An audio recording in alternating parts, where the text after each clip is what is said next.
काँग्रेस भवनात नुकत्याच पार पडलेल्या इच्छुक उमेदवारांच्या मुलाखतीदरम्यान खासदार प्रणिती शिंदे यांच्यासोबत 2 दिवस व्यासपीठावर बसून उमेदवारांना प्रश्न विचारणाऱ्या माजी महापौर अलका राठोड यांचा अचानक पक्षबदल झाल्याने राजकीय वर्तुळात चर्चा रंगली आहे. 2017मध्ये मला डावलण्यात आले, मी निवडणूक लढवणार असल्याचे स्पष्ट असतानाही दुसऱ्याला उमेदवारी देण्याचा प्रयत्न सुरू होता, अशा शब्दात काँग्रेसबाबत नाराजी व्यक्त करत अलका राठोड यांनी उद्धव बाळासाहेब ठाकरे यांच्या नेतृत्वावर विश्वास ठेवून उद्धव सेनेत प्रवेश केल्याचे सांगितले. नमस्कार, जय महाराष्ट्र. मी आज उद्धवसाहेब ठाकरे यांच्यावर विश्वास ठेवून शिवसेना उभाटा ह्याच्यामध्ये मी प्रवेश केला आणि 23 प्रभागातून सर्वसाधारण महिलामधून उमेदवारी मी मागितली आणि मला विश्वास दिला की तुम्हाला उमेदवारी पण देऊ आणि निवडून पण आणू. कारण ह्या प्रभागातून मागच्या 2012मध्ये मला उमेदवारी मिळाली होती आणि मी बरीचशी कामं ह्या ठिकाणी केली, जनतेची कामं केली. जनतेचा पण विश्वास आहे की ताई तुम्ही उभे राहा. 2017ला काही कारणास्तव उभी राहिली नव्हती. आत्तासुद्धा हाच प्रॉब्लेम ज्या पक्षात मी होते तिथून येत होता.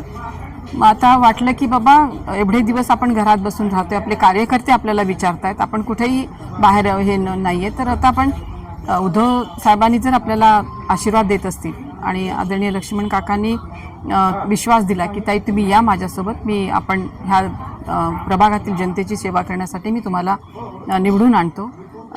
अध्यक्ष प्राध्यापक अजय दासरी सर आणि अस्मिताताई गायकवाड, सर्व सन्माननीय पदाधिकारी उद्धव सेनेचे, त्यांनी सगळ्यांनी विश्वास दिला म्हणून मी 23मध्ये प्रवेश करून ह्या ठिकाणच्या जनतेची सेवा करण्यासाठी ह्या निवडणुकीसाठी उभी राहिली. ताई तुम्ही एवढा वर्ष प्रणितीताईंबरोबर होतात, काँग्रेसबरोबर होतात, एक निष्ठावंत म्हणून तुमची ओळख आणि एक कर्तृत्ववान नेते म्हणून तुमची ओळख आहे. मग अचानक असं काय घडलं की तुम्हाला हे निर्णय घ्यावा लागला?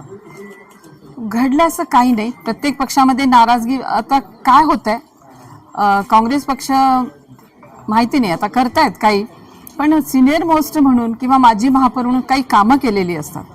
त्या संघटना जर मजबूत नसेल, जी फळी असते ती जर मजबूत नसेल तर काय करणार कार्यकर्ता? मग कार्यकर्त्यांना जर तुम्ही विचारत नसतील, कार्यकर्ता जाऊ देतो सतरंजा उचलणारा, पण निदान सिनियर मोस्टना तरी थोडं विचारा, तुम्ही त्यांच्याशी बोलून घ्या, ह्यांच्याशी. असं नाही, नेता आपल्याला ठाम असा निर्णय घेणारा असायला पाहिजे, बोलला पाहिजे की नाही इकडं हे करा आणि बाकीचे ॲडजस्ट करा ना तुम्ही. काही प्रत्येक ठिकाणी असतं, एकाला दिले की एक नाराज होतो.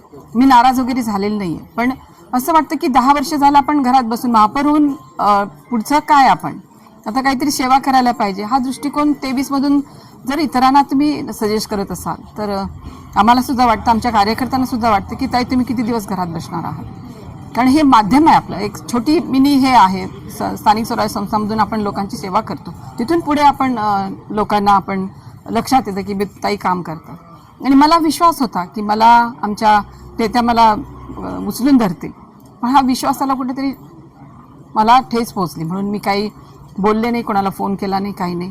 शेवटी लक्ष्मण काकांनी मला, त्यांच्या मनात काय आलं माहीत नाही, आधीपासूनच त्यांचे आमचे रिलेशन चांगले संबंध आहेत, घरगुती रिलेशन आहे, ते मला बहिणीसारखं मानतात. ते म्हणाले की ताई तू काही काळजी करू नको, तू माझ्याबरोबर आहे, मी तुला हे करतो. म्हणून मग हा निर्णय मला घ्यावा लागला. तर असं वाटतं का काँग्रेसमध्ये असं बोललं जातं की काँग्रेसच्या काही जे तिथले पदाधिकारी आहेत ते दुजाभाव करतात काही लोकांबरोबर, असं तुम्हाला वाटतं? वाटतं खरं बोलायला काय हरकत आहे? आता आपण करतोय तर काय, असं नाही करायला पाहिजे. काय पण चुकते काय आमचं सांगा ना, आम्ही काय केलोय? काहीच नाही. प्रामाणिक आता तुम्हीच शब्द वापरलात, प्रामाणिक आहे, एकनिष्ठ आहे, सगळ्या गोष्टी असून सुद्धा आमचं काय चुकतंय?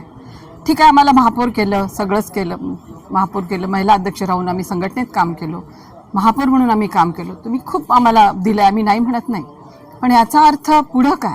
पुढं जे आमच्यासोबत जुडले गेलेले आहेत कार्यकर्ते, आता आम्ही घरी बसून प्रदेशवरती आम्ही काम करतोय, पण किती तिथेही काही थोडंसं डॉमिनेट केल्यासारखं जर होत असेल तर काहीतरी निर्णय घेणं गरजेचं आहे, आपल्यासाठी नाही, इंधन आपल्या कार्यकर्त्यांसाठी, पुढचं भवितव्य त्यांना हे करण्यासाठी. तरी म्हणून मग तुमचे जे मानणारे जे कार्यकर्ते त्यांचा काय, त्यांनी तेच मला बोलत होते, तेच म्हणाले ताई किती दिवस तुम्ही घरी बसणार आहे, आम्ही पण घरी बसतोय तुमच्यामुळं.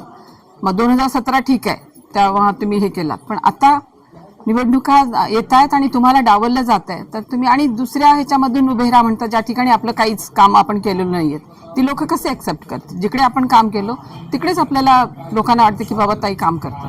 महापौर म्हणून आपण पूर्ण शहरात काम करतो पण आता जे वातावरण आपल्याकडे आहे आपण जिथे लोकांशी जोडलेलो आहोत हे झालेलो त्या लोकांकडे आपण जाणं आणि ती लोक विश्वासाने आपल्यावर विश्वास ठेवणं काकांच्या सोबत आपण राहणं ह्या लोकांचा विश्वास आमच्यावरती आहे म्हणून मला हा निर्णय घ्यावा लागला. कुठल्या प्रभागातून आता उमेदवार 23 मध्ये 23 सर्वसाधारण महिला. धन्यवाद. थँक्यू.